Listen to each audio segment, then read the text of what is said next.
Hello friends, welcome back. இன்னைக்கு நம்ம வீடியோல மேனேஜர் கிம் மான்வா எபிசோட் 15 பத்தி தான் பார்க்க போறோம்.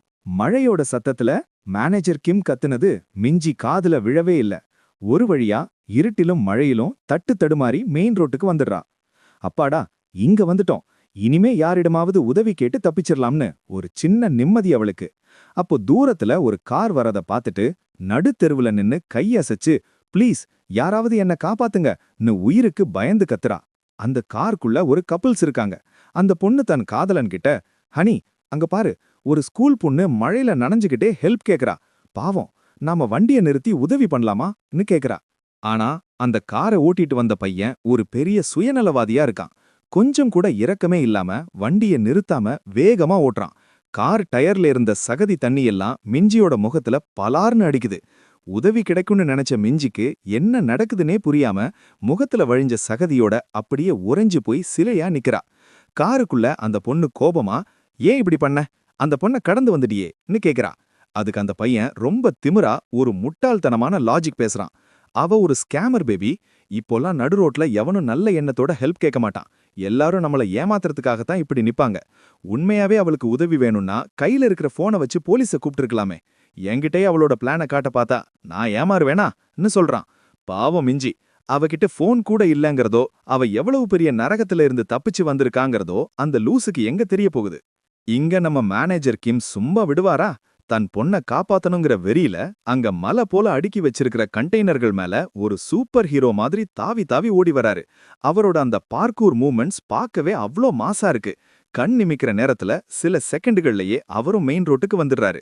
ஆனா ரோட்டுக்கு வந்து முன்னாடி பார்த்த மேனேஜர் கிம்மோட முகத்துல ஒரு பயங்கரமான அதிர்ச்சி. அப்படி அவர் நடு ரோட்ல எதை பார்த்து ஷாக் ஆனாரு? அப்படியே சீன் ஃப்ரீசர் ரூமுக்கு மாறுது. அங்க நடக்கிறத பார்த்தா நமக்கு கொலை நடுங்கிடும். மேனேஜர் ஒரு பிளையர்ஸ் வச்சுக்கிட்டு அந்த கேங்ஸ்டரோட பற்களை ஈவு இறக்கமும் இல்லாம ஒவ்வொன்னா பிடுங்கி எடுத்துக்கிட்டு இருக்காரு. வாயிலிருந்து ரத்தம் சொட்ட சொட்ட அந்த கேங்ஸ்டர் வலியில துடிதுடிச்சு போய், ஏண்டா இப்படி பண்றீங்க, நீ நாசமா தான் போவன்னு கதறான். ஆனா மேனேஜர் எதையும் காதுல வாங்காம அவனோட முடிய பிடிச்சு கொடூரமா இழுத்து இன்னொரு பல்லையும் பிடுங்குறாரு. அந்த ஏரியா முழுசும் கேங்ஸ்டரோட மரண ஓலம் தான் கேக்குது. அப்போ மேனேஜர் ரொம்ப கூலா அதே சமயம் மிரட்டலா ஒன்னு சொல்றாரு. உனக்கு நாங்க கடைசியா உசுரோட இருக்க ஒரு வாய்ப்பு கொடுத்தோம்ல, அதை ஏண்டா வீணாக்குனே? இப்போ சேர்மன் ஜூ உன்கிட்ட கேட்க சொன்னாரு. இந்த விஷயத்தை நாம பழைய முறைப்படியே டீல் பண்ணலாமான்னு கேக்குறாரு. இப்போ அந்த கேங்ஸ்டரோட நிலைமை ரொம்பவே பரிதாபமா உசுறு போகிற நிலைமையில இருக்கான். இப்போ அந்த கேங்ஸ்டரோட பழைய ஃபிளாஷ்பேக் நமக்கு காட்டப்படுது. சில வருஷங்களுக்கு முன்னாடி அவன் ஒரு கன்ஸ்ட்ரக்ஷன் கம்பெனிக்கு கீழே இயங்கும் ஒரு சர்வீஸ் ஏஜென்சில வேலை பார்த்திருக்கான். அவனோட முக்கியமான வேலையே என்னன்னா, அந்த கம்பெனிக்கு சொந்தமான இடத்துல இருந்து வீடுகளை காலி பண்ண மறுக்கிற மக்களை மிரட்டியோ அடிச்சோ காலி பண்ண வைக்கிறது தான். இந்த வேலைய அவன் ரொம்ப கச்சிதமா கொடூரமா செஞ்சதுனால கம்பெனி முதலாளிகளுக்கு இவன் மேல நல்ல நம்பிக்கை வந்திருக்கு. இப்படி போய்கிட்டு இருக்கும்போது ஒரு நாள் ராத்திரி அவனோட பாஸ் அவனை ஒரு பில்டிங்கோட ரூஃபுக்கு கூப்பிடுறாரு. மாடிக்கு வந்ததும் அவனோட பாஸ் ஏதோ புரியாத மாதிரி பேசுறாரு. இந்த அபார்ட்மெண்ட் கட்டி 40 வருஷம் ஆச்சு, ஆனா இன்னும் இதை இடிச்சிட்டு புதுசா கட்ட பெர்மிஷன் கிடைக்கல. ஒருவேளை இங்க ரீடெவலப்மெண்ட் பண்ண வாய்ப்பு கிடைச்சா நாம ரொம்ப பணக்காரங்களா மாறிடுவோம்னு சொல்றாரு. இதை கேட்ட பேங்க்ஸ்டர் மாடியில இருந்து கீழே வேடிக்கை பார்த்துக்கிட்டே, இவன் என்ன லூசுத்தனமா பேசுறான், இதுக்கும் எனக்கும் என்ன சம்பந்தம்னு மனசுக்குள்ள நினைச்சுக்கிறான். அவன் அப்படி யோசிச்சுக்கிட்டு இருக்கும்போதே எதிர்பாரான விதமா அவனோட பாஸ் அவனை மாடியில இருந்து அப்படியே கீழே தள்ளி விட்டுடுறாரு.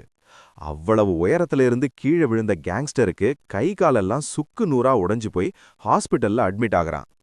பழைய பில்டிங்ல இருந்து தவறி விழுந்த நபர்னு ஊர் முழுக்க நியூஸ் பரவுது.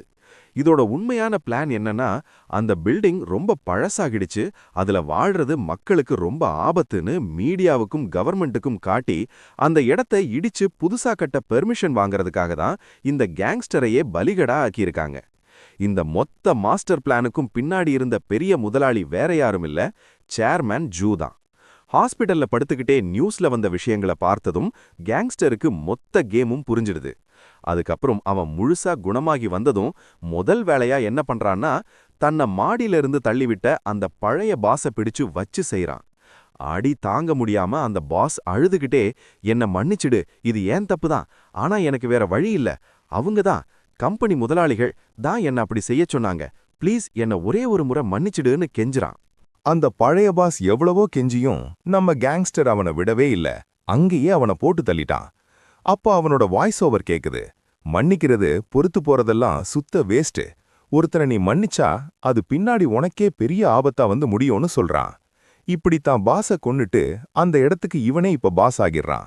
அந்த சேர்ல உட்கார்ந்து கெத்தா இருக்கும்போது ஒரு ஃபோன் கால் வருது. சேர்மன் ஜூ உன்னை தனியா சந்திக்கணும்னு சொல்றாரு. உடனே கிளம்பி வான்னு சொல்றாங்க. இப்போ சீன் ஒரு கன்ஸ்ட்ரக்ஷன் சைட்டுக்கு மாறுது. அங்க சேர்மன் ஜூ தன்னோட ஆட்களோட வெயிட் பண்ணிட்டு இருக்காரு. கேங்ஸ்டர் அங்க போனதும் அவனோட மனசுக்குள்ள ஒரு குரல் ஓடுது. இவன்தான் என்ன சாகடிக்க பார்த்த அதே ஆளுன்னு. அவனுக்கு அப்பவே தெரிஞ்சிடுச்சு. சேர்மன் ஜூ ரொம்ப சிரிச்சு பேசிட்டு இருக்காரு. ஆனா கேங்ஸ்டர் மைண்ட்ல ஒரே ஒரு விஷயம்தான் ஓடுது. இவனை எப்படி பழி வாங்கலாம், எப்படி இவனை கொல்லலாம் அப்படின்னு வெறியோட யோசிக்கிறான். சேர்மன் ஜூ பேசிட்டே இருக்கும்போது கேங்ஸ்டர் எதையுமே காதுல வாங்காம வேற எங்கேயோ பார்த்துட்டு இருக்கான்.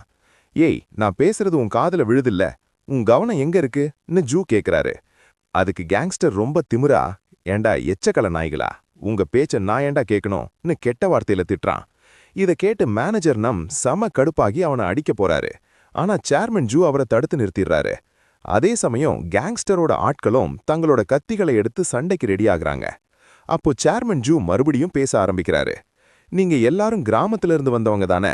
நானும் உங்களை போல ஒரு கிராமத்துல இருந்து வந்தவன் தான். என் ஊருக்கு வந்தீங்கன்னா அங்க ஒரு அழகான கடற்கரை பகுதியை பார்க்கலாம்னு சம்பந்தமே இல்லாம ஏதோ கதை சொல்றாரு.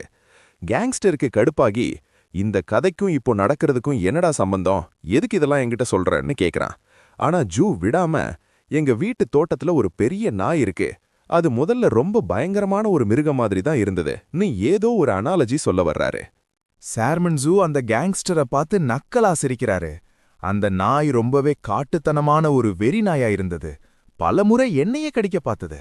ஆனா அந்த காட்டு நாயை எப்படி ஒரு வீட்டு நாயா மாத்துனேன்னு உனக்கு தெரியுமான்னு கேக்குறாரு. கேங்ஸ்டருக்கு ஒண்ணுமே புரியல. என்னது வீட்டு நாயா, என்னடா உளர்றன்னு கத்துறான். அப்போ சேர்மன் ஜூ தான் ஆட்களுக்கு ஒரு சிக்னல் கொடுக்கறாரு. உடனே அங்க ஒருத்தன் ஆவி பறக்கிற குதிக்க குதிக்க ஒரு பெரிய பாத்திரத்தை கொண்டு வர்றான். அது ஸ்பெஷலா இந்த கேங்ஸ்டருக்காகவே ரெடி பண்ணப்பட்டது. இப்போ அந்த கேங்ஸ்டரோட வாய்ஸ் ஓவர் மறுபடியும் கேக்குது. த ஃபெரல் டாக், இதுதான் நான் ஆரம்பிச்ச கேங்கோட பேரு.